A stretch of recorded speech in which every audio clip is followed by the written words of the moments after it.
fallout for the Trump campaign hasn't seemed to stop since the former president sat down for a panel at the annual National Association of Black Journalists conference last week.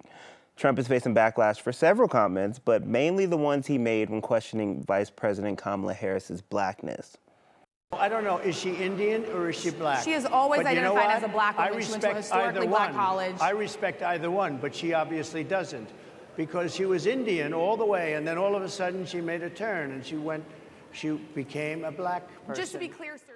All right, that comment drew harsh criticism from both the White House and the Vice President. Harris actually responded while speaking to members of a historically black sorority in Texas. It was the same old show. The divisiveness and the disrespect. And let me just say, the American people deserve better. This was just one of many tense moments, so here's a look at how the panel began. I want to start by addressing the elephant in the room, sir. A lot of people did not think it was appropriate for you to be here today. You have pushed false claims about some of your rivals, from Nikki Haley to former President Barack Obama, saying that they were not born in the United States, which is not true. You have told 4 congresswomen of color who were American citizens to go back to where they came from. You have used words like animal and rabid to describe black district attorneys. Now that you are asking black supporters to vote for you, why should black voters trust you after you have used language like that? Well, first of all, I don't think I've ever been asked a question in such a horrible manner. I think it's disgraceful that I came here in good spirit.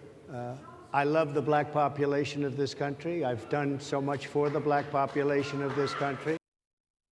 Despite the criticism, Trump is calling that interview a win. He posted to Truth Social saying that the questions were, quote, rude and nasty, but he says he, quote, crushed it. So there's lots and lots and lots to talk about here.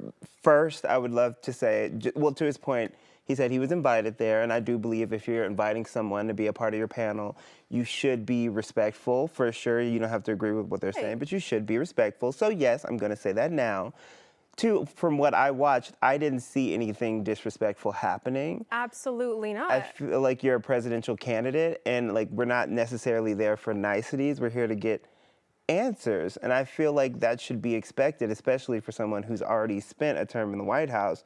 So what the journalist asked was, she said, you said this, this, this, and this. These are quotes from you. Right. Now, it's a valid question to ask, like, with all of that out there, what do you plan to do? Like, how do you plan on addressing that to make sure that, to like get black voters on your side? Absolutely. It's just a matter of keeping, especially like you said, he's already had a term in office. Yeah. So it's also kind of part of keeping people accountable, people who have represented our country and potentially could again. Yeah. So it's not just an opportunity to ask questions which were based in fact. Those were all things that he has actually said, but also like keeping him accountable and like giving him the space and the opportunity to be like, own up to his actions and like kind of give an explanation, but there was nothing of the sort from that. And I would expect, like, not only from Trump, I don't care who the political candidate is, I feel like you have to be ready to answer tough questions. Like if Kamala Harris were there, I know there are a lot of black voters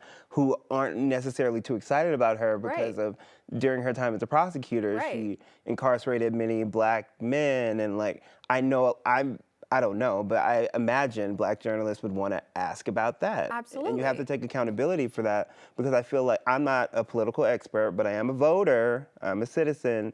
So I feel like as a voter and a citizen, I want to see either candidate, both candidates, anyone involved being able to fess up to it, say like, hey, you know what, I take accountability for this. This is how I've grown.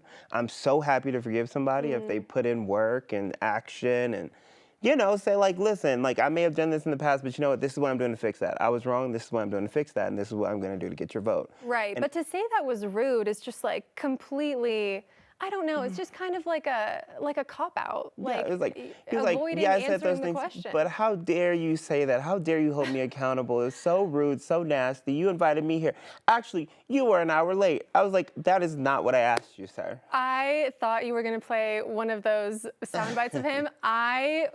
Actually, everything stopped for me when I heard that. I was like, the audacity. When he said that he was the greatest thing to happen to black people since Abraham Lincoln, or the greatest president, which has a whole other storied history that we simply do not have the time to get to right now.